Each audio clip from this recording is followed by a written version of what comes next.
We have some breaking news from the NFL where Jerry Jones promised something big, and he delivered this afternoon, acquiring defensive lineman Quinnen Williams from the New York Jets.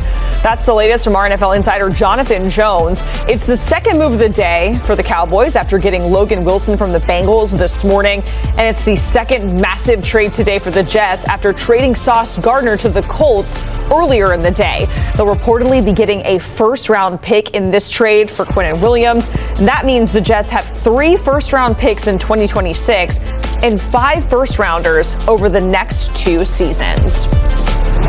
All right, the NFL trade deadline is slowly approaching with all this stuff going down. We have the full squad here to talk about it. Rand Carthon, Pete Prisco, and of course, our NFL insider, Jonathan Jones. JJ, Jerry Jones said something big was coming, and Quinnen Williams is now a Dallas Cowboy. What more can you tell us about how all of this went down? Boy, yeah, no, we started getting some word around the time of the Sauce Gardner trade, the first blockbuster of the day involving the New York Jets, that Quinnen Williams could get dealt. I was live on air with you, Jacqueline, when I was getting those texts, and I was like, oh, well, that'd be big. So been trying to chase that one down ever since then. There's not that great of edge rush help that could be out there, that could be attained. What is the next best thing if you're not going to get someone screaming off the edge? Pushing the pocket, making the quarterback uncomfortable, making life easier on the guys on the outside. And so the Dallas Cowboys go out and get Quinnen Williams, who I just got a text from one AFC executive who said, yeah, a lot of these trades have surprised me. He said, I didn't think open for business meant Quinnen and Sauce. I think that's the sentiment around a lot of the league. Yeah, open for business. But all pros? That is who the Jets are sending out of town. We're going to get to the Jets, but this is big for the Dallas Cowboys. It's big for the Cowboys this year at 3-5-1. You may think their season's over. Clearly, the Dallas Cowboys do not. And they're going to have Quinnen Williams under contract this year, next year, I think one more year after that as well. Of course, you'd probably reach a contract extension agreement at that point. Just an otherworldly trade deadline that should have been quiet and ho-hum up until last night. This is about as big as it gets in the NFL when we're talking about fireworks ahead of the 4 p.m. Eastern trade deadline. Yeah, and this is a great move for the Dallas Cowboys, like JJ said.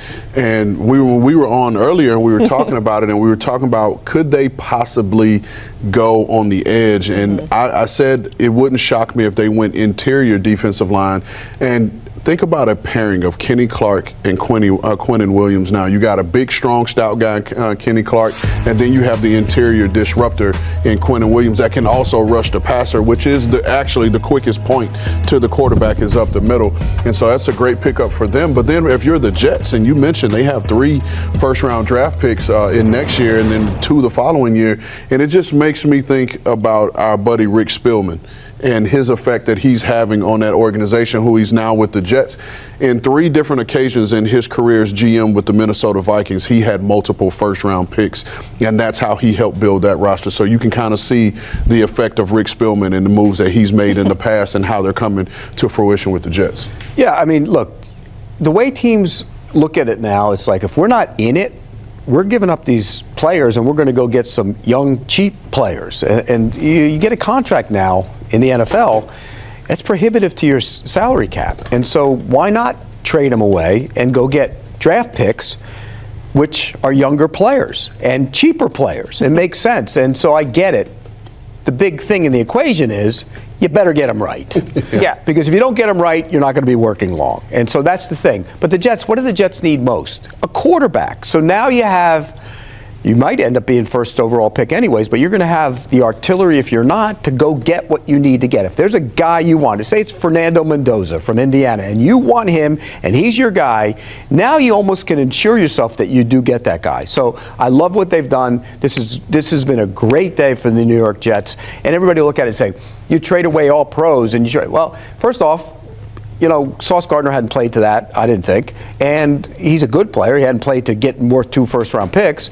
And the other guy is a good player, a really good player. But to get younger and cheaper, you have to give up those guys. And real quick off of that, Pete, you're saying if they're possibly going to have the top pick in the draft, those other 2 picks now allow you to surround that quarterback potentially with players, because they've spent resources on the offensive line to fix that part, and then now they can add defensive players and playmakers on the offense to help that young quarterback. Or trade down or move around and get extra picks. You have so much versatility now. I love what they've done. Okay, and JJ, you know the full details of all of this stuff, so kind of hit us with it. 2026 second-round pick, all the things that we're getting here, or they're getting for the Jets, for Quinnen Williams in exchange.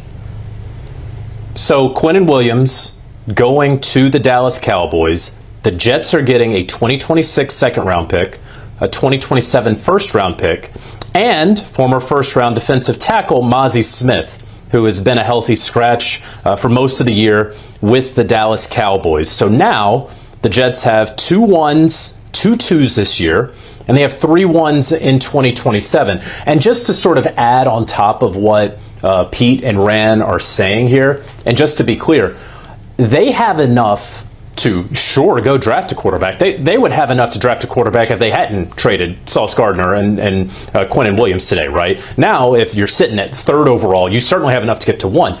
It's beyond that.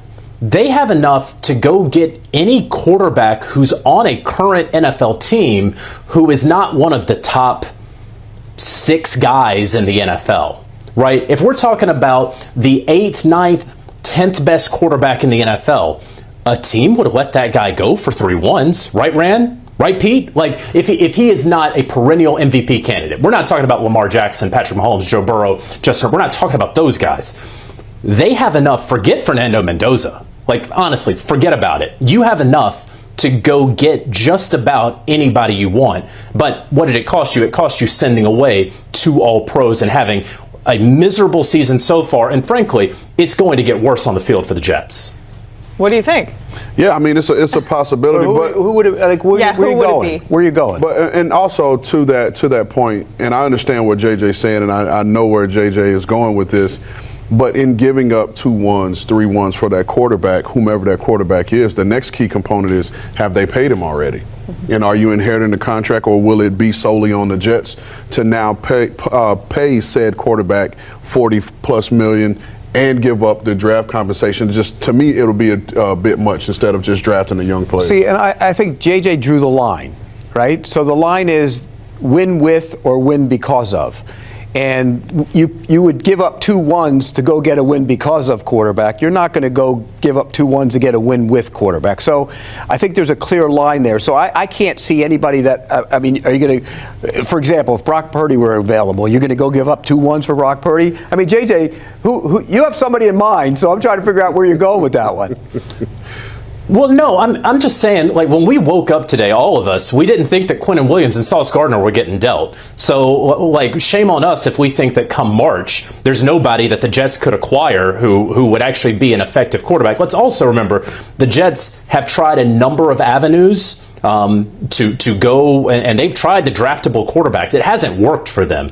And we also have to be completely honest and open with ourselves about how we've kind of poo-pooed a lot of these quarterbacks who are going to be in the draft. So if this is the year to go out and get your quarterback in the draft and he's not there, why are you spending this incredible capital? Use it on something else. Let's also remember there are a bunch of teams with multiple firsts in this upcoming year's draft as well. The LA Rams, who they're on a year-to-year proposition with Matthew Stafford. You have the Cleveland Browns as well. Who knows if Dylan Gabriel, if Shedeur Sanders, or someone else. So there's going to be competition out there. I'm just saying, just simply, that it sets up for the Jets to have greater optionality than any other team in the NFL. Yeah, I would definitely agree with that. But we can go back in Jets history. In 2000, they had 4 first-round picks. 4.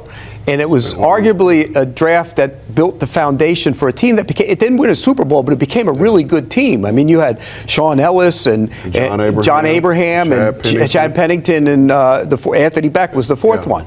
And then Lavernius Coles was also taken in the 2nd round. So that draft was loaded with guys, and it was the foundation of their football team for a long time. So I think that's what they're looking to do more than anything, is get a quarterback and build the foundation around him.